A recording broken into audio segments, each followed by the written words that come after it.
ഇന്ന് നുറുക്ക് ഗോതമ്പ് നമുക്ക് അങ്ങനെ ഇരുന്നപ്പോൾ ഒരു പായസം കുടിക്കാൻ ഒരു ആഗ്രഹം. അപ്പോൾ പെട്ടെന്നൊരു പായസം ഉണ്ടാക്കുന്ന വീഡിയോ ആണ്. നുറുക്ക് ഗോതമ്പ് കൊണ്ടാണ് ഉണ്ടാക്കുന്നത്. നുറുക്ക് ഗോതമ്പ് കുക്കറിൽ നമ്മൾ ഒരു വിസിലിന് വേവിച്ചിട്ടിട്ടുണ്ട്. അതിലോട്ട് നമുക്ക് മധുരത്തിന് ആവശ്യമായിട്ടുള്ള ശർക്കര ചേർക്കാം. ശർക്കര DXൻ്റെ ജാഗറി പൗഡറാണ്.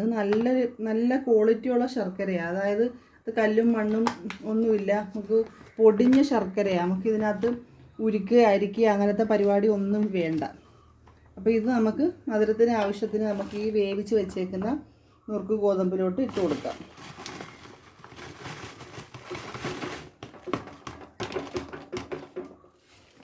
എന്നിട്ടൊന്ന് മിക്സ് ചെയ്ത് നോക്കാം മതിയാകുമോ.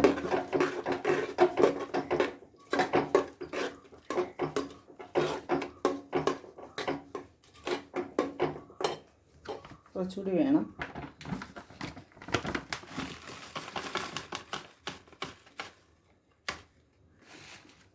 അപ്പം ജാഗറി പൗഡർ ഇട്ട് കൊടുത്തിട്ടുണ്ട്.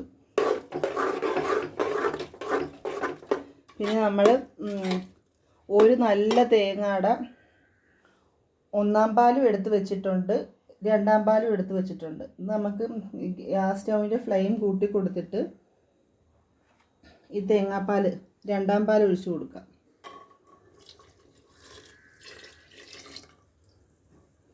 രണ്ടാം പാൽ ഇളക്കി നല്ല മിക്സ് ആക്കണം, നല്ലോണം ഇളക്കി യോജിപ്പിക്കണം.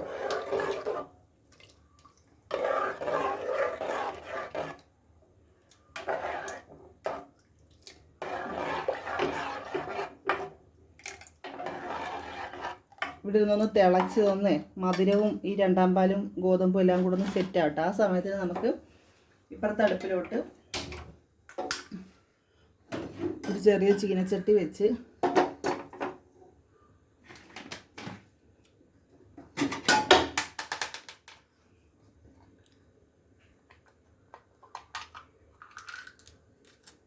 ചൂടായി വരുമ്പോഴേ കുറച്ച് നെയ്യ് ചേർത്ത് കൊടുത്തിട്ട്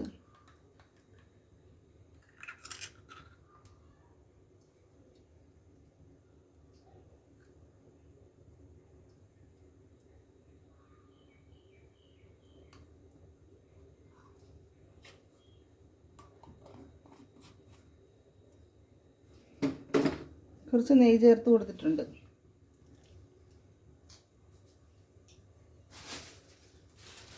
ഇത് നമുക്ക് ഈ പായസത്തിൽ ചേർക്കാനുള്ള കാഷ്യൂനട്ട് ഒന്ന് വറുത്തെടുക്കാം.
കാഷ്യൂനട്ട് ചെറിയ രീതിയിൽ റോസ്റ്റ് ആയിട്ടുണ്ട്. അപ്പോഴത്തേക്ക് നമുക്ക് ഫ്ലെയിം അങ്ങ് ഓഫ് ചെയ്തേക്കാം. ഓഫ് ചെയ്ത് ഇത് ഇവിടെ ഇരിക്കട്ടെ. ആ സമയത്ത്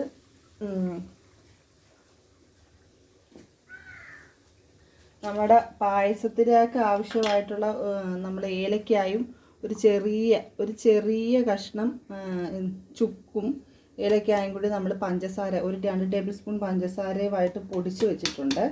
ആ പൊടി ഇതിലോട്ട് ഇട്ട് കൊടുക്കുക. ഇത് ഫ്ലേവറിന് വേണ്ടിയാണ്. പഞ്ചസാര ചേർത്തത് ഇത് പൊടിഞ്ഞ് കിട്ടാൻ വേണ്ടിയിട്ടാണ്, അല്ലെങ്കിൽ ഇത് പൊടിയത്തില്ല. ഈ ചുക്കും ഏലക്കായും പൊടിഞ്ഞ് നല്ലോണം പൊടിയത്തില്ല.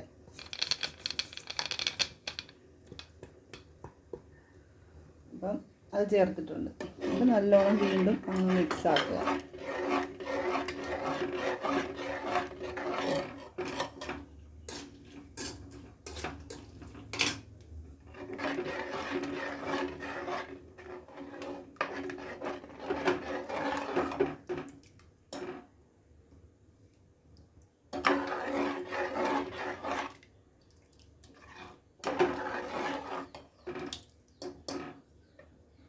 നല്ല വെന്ത ഗോതമ്പാണ്. നമുക്കൊരു ജസ്റ്റ് ഒരു തിള വന്ന് കിട്ടിയാൽ മതി.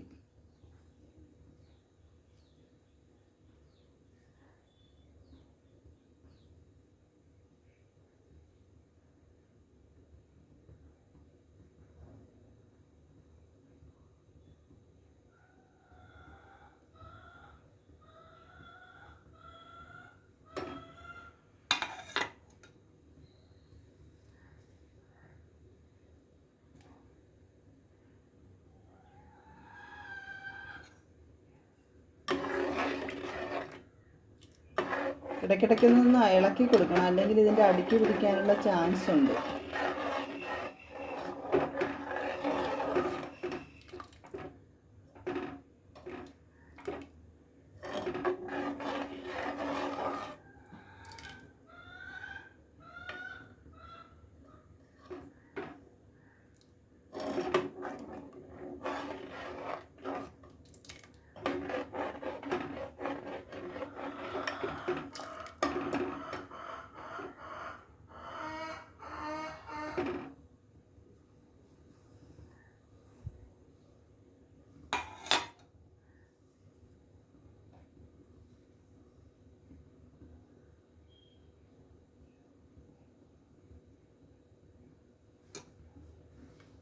മധുരം വേണമെന്ന് ചെക്ക് ചെയ്ത് നോക്കാം കേട്ടോ. മധുരം കുറവാണെങ്കിൽ നമുക്ക് വേണമെങ്കിൽ അല്പം കൂടി ശർക്കര ചേർക്കാം.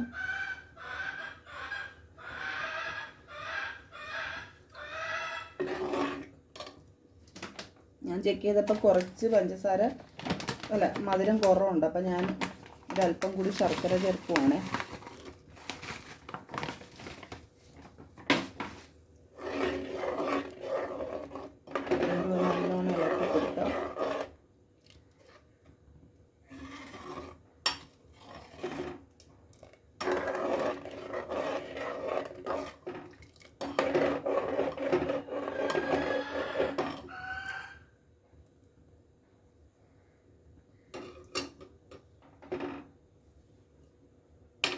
ഇതൊന്ന് ചെക്ക് ചെയ്ത് നോക്കുവാണ്.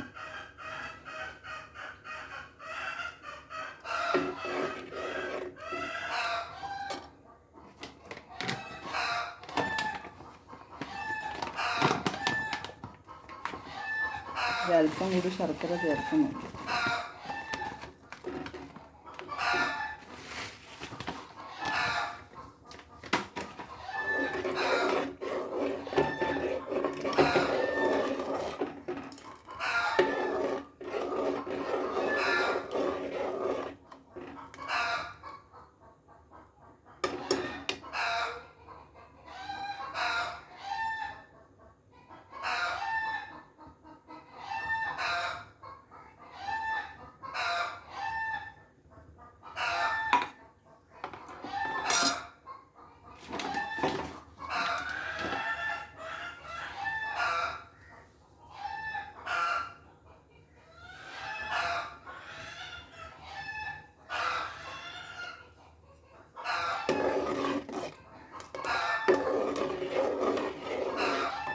നമ്മുടെ കോഴികളെല്ലാം കരയുന്ന സൗണ്ട് വീഡിയോയിൽ കേൾക്കുന്നുണ്ടല്ലോ.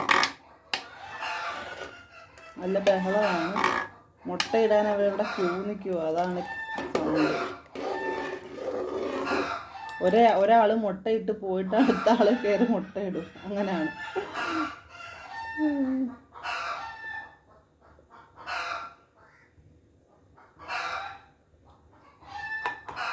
ഇപ്പം നമ്മുടെ പായസത്തിന് തിള വന്ന് തുടങ്ങിയിട്ടുണ്ട്. അപ്പോൾ നമുക്ക് ആ സമയത്ത്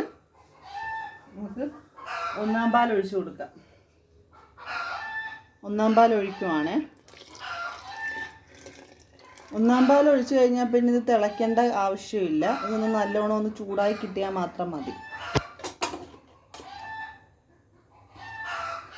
നല്ല ഇളക്കി യോജിപ്പിക്കുക.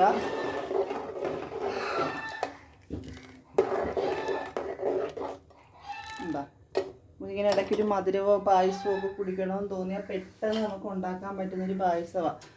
ആദ്യം നുറുക്ക് ഗോതമ്പ്, നമ്മുടെ ആവശ്യത്തിന് നുറുക്ക് ഗോതമ്പ് എടുക്കുക. അത് കഴുകി കുക്കറിലിട്ട് ഒറ്റ വിസിലിന് വേവിക്കുക. വെന്ത നല്ല ശർക്കരയാണെങ്കിൽ ഇതുപോലെ പൊടിഞ്ഞ കല്ലും മണ്ണൊന്നും ഇല്ലാത്ത വൃത്തിയുള്ള ഹൈ ക്വാളിറ്റി ശർക്കരയാണെങ്കിൽ നമുക്ക് ഡയറക്റ്റ് ഇട്ട് കൊടുക്കാം. അതല്ല ഉണ്ട ശർക്കരയാണെന്നുണ്ടെങ്കിൽ ഒന്ന് ഉരുക്കി അരിച്ചൊഴിച്ച് കൊടുക്കാം. ഇപ്പം എൻ്റെ നല്ല ശർക്കര ആയതുകൊണ്ട് ഞാൻ അങ്ങനെ പൊടി അങ്ങനെ അങ്ങ് ഇട്ട് കൊടുത്തത്. എന്നിട്ട് രണ്ടാം പാൽ ഒഴിച്ച് കൊടുക്കുക. രണ്ടാം പാൽ ഒഴിച്ചൊന്ന് തിള വരുമ്പം ഒന്നാം പാൽ ഒഴിച്ച് കൊടുക്കുക.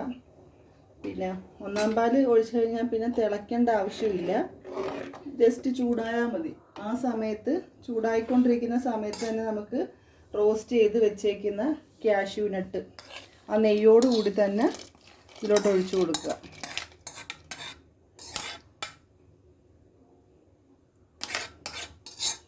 പിന്നെ ഫ്ലേവറിന് ഇടയ്ക്ക് ഏലക്ക,